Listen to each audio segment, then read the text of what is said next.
오늘 우리에게 주신 하나님의 말씀은 사무엘상 18장 말씀입니다. 드라마 바이블로 듣겠습니다. 다윗이 사울에게 말하기를 마치매 요나단의 마음이 다윗의 마음과 하나가 되어 요나단이 그를 자기 생명같이 사랑하니라. 그날에 사울은 다윗을 머무르게 하고 그의 아버지의 집으로 다시 돌아가기를 허락하지 아니하였고, 요나단은 다윗을 자기 생명같이 사랑하여 더불어 언약을 맺었으며, 요나단이 자기가 입었던 겉옷을 벗어 다윗에게 주었고 자기의 군복과 칼과 활과 띠도 그리하였더라. 다윗은 사울이 보내는 곳마다 가서 지혜롭게 행하매 사울이 그를 군대의 장으로 삼았더니 온 백성이 합당히 여겼고 사울의 신하들도 합당히 여겼더라. 무리가 돌아올 때 곧 다윗이 블레셋 사람을 죽이고 돌아올 때 여인들이 이스라엘 모든 성읍에서 나와서 노래하며 춤추며 소고와 경쇠를 가지고 왕 사울을 환영하는데, 여인들이 뛰놀며 노래하여 이르되 사울이 죽인 자는 천천히요 다윗은 만만이로다. 사울이 그 말에 불쾌하여 심히 노하여 이르되 다윗에게는 만만을 돌리고 내게는 천천만 돌리니 그가 더 얻을 것이 나라 말고 무엇이냐? 그날 후로 사울이 다윗을 주목하였더라. 그 이튿날 하나님께서 부리시는 악령이 사울에게 힘있게 내리매 그가 집안에서 정신없이 떠들어대므로 다윗이 평일과 같이 손으로 수금을 타는데 그때 사울의 손에 창이 있는지라. 그가 스스로 이르기를 내가 다윗을 벽에 박으리라 하고 사울이 그 창을 던졌으니 다윗이 그의 앞에서 2번 피하였더라. 여호와께서 사울을 떠나 다윗과 함께 계심으로 사울이 그를 두려워한지라. 그러므로 사울이 그를 자기 곁에서 떠나게 하고 그를 천부장으로 삼음에 그가 백성 앞에 출입하며 다윗이 그의 모든 일을 지혜롭게 행하니라. 여호와께서 그와 함께 계시니라. 사울은 다윗이 크게 지혜롭게 행함을 보고 그를 두려워하였으나 온 이스라엘과 유다는 다윗을 사랑하였으니 그가 자기들 앞에 출입하기 때문이었더라. 사울이 다윗에게 이르되 내 맏딸 메랍을 내게 아내로 주리니 오직 너는 나를 위하여 용기를 내어 여호와의 싸움을 싸우라. 이는 그가 생각하기를 내 손을 그에게 대지 않고 블레셋 사람들의 손을 그에게 대게 하리라. 다윗이 사울에게 이르되 내가 누구며 이스라엘 중에 내 친속이나 내 아버지의 집이 무엇이기에 내가 왕의 사위가 되리이까? 하였더니 사울의 딸 메랍을 다윗에게 줄 시기에 무홀라 사람 아드리엘에게 아내로 주었더라. 사울의 딸 미갈이 다윗을 사랑하매 어떤 사람이 사울에게 알린지라. 사울이 그 일을 좋게 여겨 스스로 이르되 내가 딸을 그에게 주어서 그에게 올무가 되게 하고 블레셋 사람들의 손으로 그를 치게 하리라. 이에 사울이 다윗에게 이르되 내가 오늘 다시 내 사위가 되리라. 사울이 그의 신하들에게 명령하되 너희는 다윗에게 비밀히 말하여 이르기를 보라, 왕이 너를 기뻐하시고 모든 신하도 너를 사랑하나니 그런즉 내가 왕의 사위가 되는 것이 가하니라 하라. 사울의 신하들이 이 말을 다윗의 귀에 전하매 다윗이 이르되 왕의 사위 되는 것을 너희는 작은 일로 보느냐? 나는 가난하고 천한 사람이라. 사울의 신하들이 사울에게 말하여 이르되 다윗이 이러이러하게 말하더이다 하니 사울이 이르되 너희는 다윗에게 이같이 말하기를 왕이 아무것도 원하지 아니하고 다만 왕의 원수의 보복으로 블레셋 사람들의 포피 100개를 원하신다 하라. 이는 사울의 생각에 다윗을 블레셋 사람들의 손에 죽게 하리라 함이라. 사울의 신하들이 이 말을 다윗에게 아뢰매 다윗이 왕의 사위 되는 것을 좋게 여기므로 결혼할 날이 차기 전에 다윗이 일어나서 그의 부하들과 함께 가서 블레셋 사람 200명을 죽이고 그들의 포피를 가져다가 수대로 왕께 드려 왕의 사위가 되고자 하니 사울이 그의 딸 미갈을 다윗에게 아내로 주었더라. 여호와께서 다윗과 함께 계심을 사울이 보고 알았고 사울의 딸 미갈도 그를 사랑하므로 사울이 다윗을 더욱 두려워하여 평생에 다윗의 대적이 되니라. 블레셋 사람들의 방백들이 싸우러 나오면 그들이 나올 때마다 다윗이 사울의 모든 신하보다 더 지혜롭게 행하매 이에 그의 이름이 심히 귀하게 되니라. 오늘도 주님의 은혜와 평강이 우리와 함께 하기를 소망합니다. 오늘 말씀에는 4명의 주인공이 등장을 합니다. 사울, 요나단, 미갈, 다윗. 사울 왕은 참 불행해져 가는 여정 속에 있습니다. 하나님이 떠나신다고 말씀하셨고, 반대로 사울은 왕위를 지키기 위하여 부단히 노력을 합니다. 그런데 무엇이 어려워졌는가? 마음이 불안해졌습니다. 질투가 끊임없이 생겨나는 삶의 여정을 보내게 됩니다. 이와 반대로 다윗은 참 겸손하고 누구에게 인정받고 사랑을 받는 사람으로 점점 성장해져 갑니다. 사람들은 다윗을 보고 다윗은 만만이요 사울은 천천히요 라고 노래를 하며 다닙니다.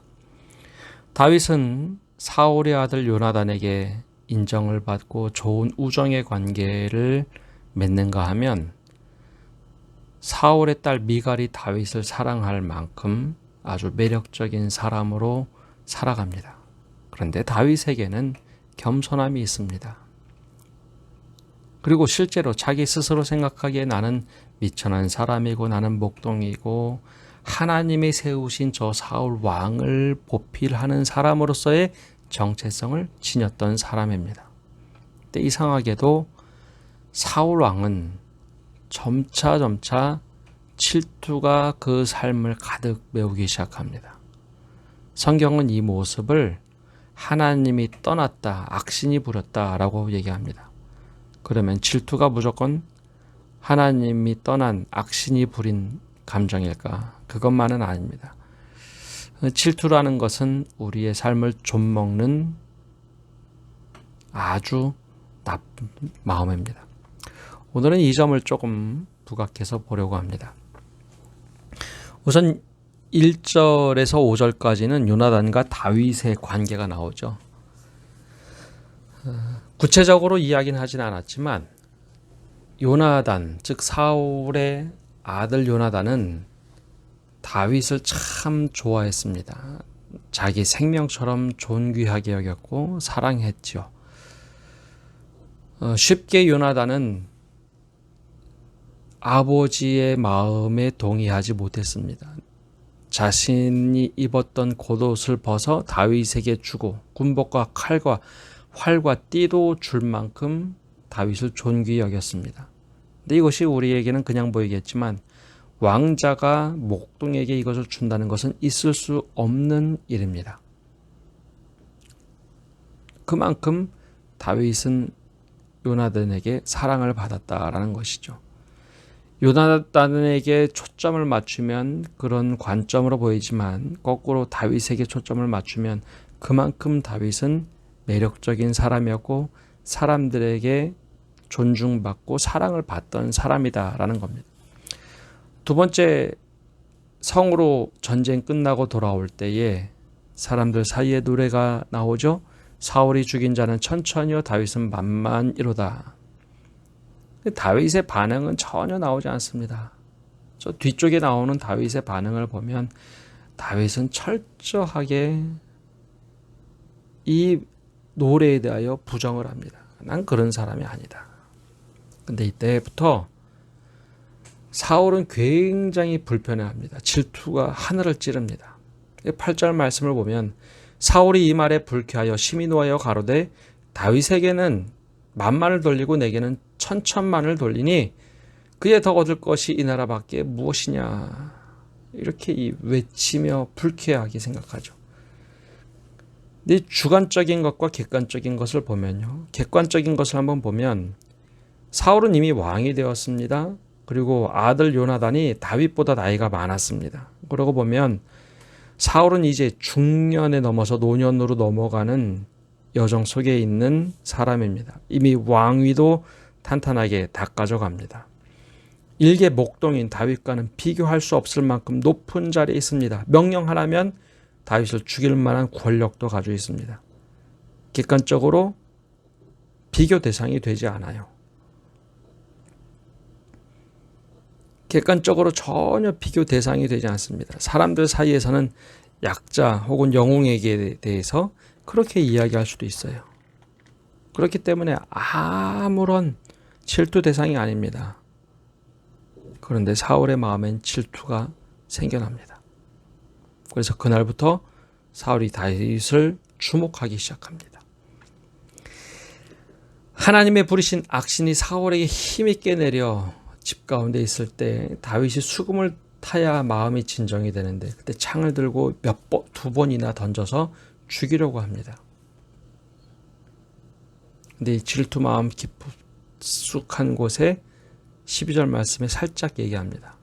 여호와께서 사울을 떠나 다윗과 함께 계심으로 사울이 그를 두려워한지라. 이 질투가 두려움에서 나왔다는 것을 살짝 보이죠. 그러므로 사울이 그로 자기를 떠나게 하고 천부장을 삼음에 그가 백성 앞에서 출입했다라고 합니다. 무슨 얘기인가 하면 자신 옆에 두는 것 자체가 불편한 겁니다. 그래서 천부장으로 삼아서 백성에게 내보냈다라는 겁니다. 사울이 다윗이 지혜 행함을 보고 자꾸 두려워합니다. 너무너무 힘든 거죠. 비교가 되지 않는데도 두려워합니다. 만약에 사울이 더 큰 배포를 가지고 있었다면 오히려 다윗도 윈, 사울도 윈인 상황을 만들어냈을 겁니다. 그런데 그러지 못했어요. 질투 때문에 그렇습니다. 그러면 최고의 자리에 있는 사람만 질투를 느끼는가? 아니요. 모두에게 질투라는 것은 생깁니다. 질투라는 마음이 상대방에 대한 마음이 아니라 내 마음에서부터 문제가 생겼기 때문입니다. 다윗의 경우에는 사울을 왕으로 철저하게 대했습니다. 그리고 또한 겸손과 지혜가 있던 사람이라 절대 왕의 자리를 넘보거나 그런 사람이 아니었어요. 그냥 그 자체가 질투의 대상이 된 겁니다. 그것은 사울의 문제지 다윗의 문제가 아닙니다. 우리 모두에게는 이런 질투라는 생각이 있습니다. 최고의 자리에 있던 사람이든 중간에 있는 사람이건 상관없이 우리에게 질투가 생기면 오판을 하게 됩니다. 상대방이 아무리 좋은 것을 해도 오판을 하게 됩니다. 질투를 하는 사람들의 특징은 왜곡해서 바라보는 시선이 있습니다. 저 사람이 무엇을 할 것인가. 그리고 근데 재미있는 것은 자기가 어떤 행동을 하는지 주변에 있는 사람들은 다 아는데 본인만 모릅니다. 이것이 문제인 것이죠. 신하들도 사울이 어떤 마음을 가지고 있는지 다 압니다. 말로만 표현하지 않아도 행동으로 표현하기에 다 압니다. 얼굴로 표현하고 무엇이든지 다 표현하기 때문에. 근데 본인만 몰라요. 근데 정반대도 있습니다. 다윗 시대에 아들 아도니아가 질투와 야망을 갖게 됩니다. 왕위를 자신이 갖고자 하여 아버지를 기만하고 솔로몬 동생 솔로몬 가족 일가를 기만합니다. 그와 함께했던 사람들도 기만합니다. 자신에게 와서 모든 사람들이 다 인사하게 하고 자신이 모든 것을 다 갈취하죠. 그리고 나서 자신이 왕이 되고자 합니다. 그때 나단 선지자가 아버지 다윗에게 와서 이야기합니다. 아도니아가 이렇게 하는 것을 알고 계십니까? 그러자 그때 원래 알고 있던 다윗이 한순간에 아도니아를 내칩니다. 이것은 질투가 아닙니다. 질서를 깨뜨렸던 것에 대한 결과지 질투가 아니에요.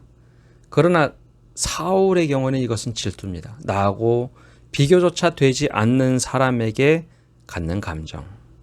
이것은 높은 사람이 낮은 사람에게 갖는 감정을 이야기하는 것이 아니라 삶의 인생 자체가 누군가에 대한 감정을 이야기하는 겁니다.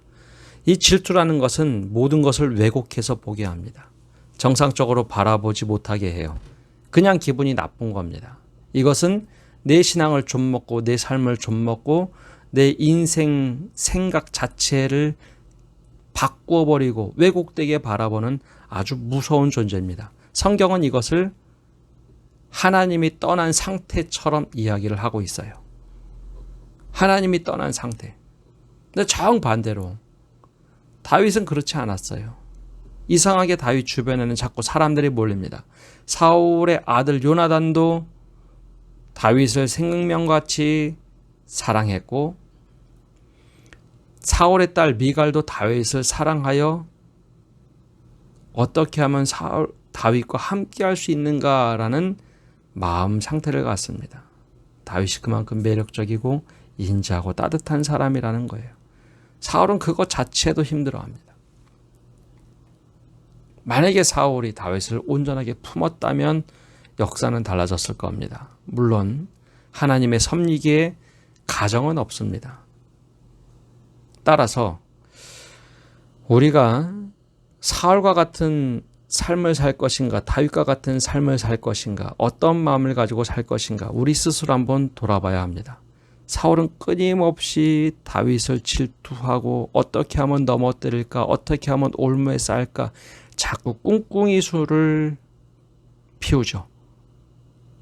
그때마다 주변에 있는 사람들도 알고 하나님께서는 정반대로 다윗의 삶을 선하게 인도하시는 것을 봅니다.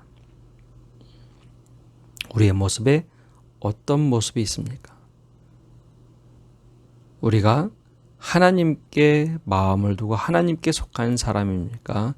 아니면 내가 내 것을 지키기 위하여 사람들을 경계하는 사람입니까? 우리 스스로 한번 봐야 돼요. 하나님께서 직접 일하시기 시작하면 돌이킬 수가 없습니다. 계속 오늘 말씀에 나오는 것이 다윗과 하나님께서 함께 하신다라는 이야기가 나오고 사울은 하나님께서 떠나셨다라는 이야기가 계속해서 등장을 합니다. 하나님께서 보내신 악신이 그에게 임하여 우리는 어떤 삶을 살고 있습니까? 내 안에 질투와 격정 혹은 누구를 해하고자 하는 마음이 자꾸 드러납니까? 이것은 자꾸 사단에게 먹을거리를 제공하는 겁니다. 제공하면 제공할수록 사단은 계속해서 우리를 넘어뜨리려고 그 양식을 먹으며 우리를 올무에 빠지게 합니다. 그리고 사람을 왜곡되게 봅니다. 사울 주변에는 점점 사람이 없어지는 반면 하나님의 사람 다윗은 주변에 자꾸 사람이 드러납니다. 우리가 이 말씀을 묵상하며 나는 오늘 어떻게 살아야 될 것인가? 나는 지금 어떻게 살고 있는가? 이 질문을 던지며 다윗과 사울을 묵상하며 우리 자신에게 투영해보는 성도 여러분 되시기를 간절히 바랍니다. 기도하겠습니다. 하나님, 오늘도 주님 앞에 나와 기도합니다. 주님, 사울의 삶을 묵상하고 다윗의 삶을 묵상하면서 우리가 어떻게 살아야 될지 깊이 깨닫게 하여 주옵소서. 하나님, 사울처럼 끊임없이 질투하는 모습은 우리에게 있지는 않은지요. 하나님과 동행해야 되는데 하나님을 자꾸 몰아내고 악신이 들어서 내 마음에 질투를 하고 왜곡되게 바라보고 사람에 대해서 저주하고 그렇게 바라보고는 있지는 않은지요. 하나님, 질서와 질투를 구분하게 하여 주옵소서. 우리 삶에 잘못된 질서를 바라보는 것, 이것은 옳은 일이지만 사람을 왜곡되게 바라보는 질투를 경계하게 하여 주옵소서.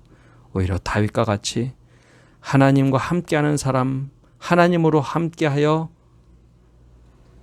주변에 있는 사람들로부터 사랑받고 존중받는 사람이 되는 그런 삶을 살도록 인도하여 주옵소서.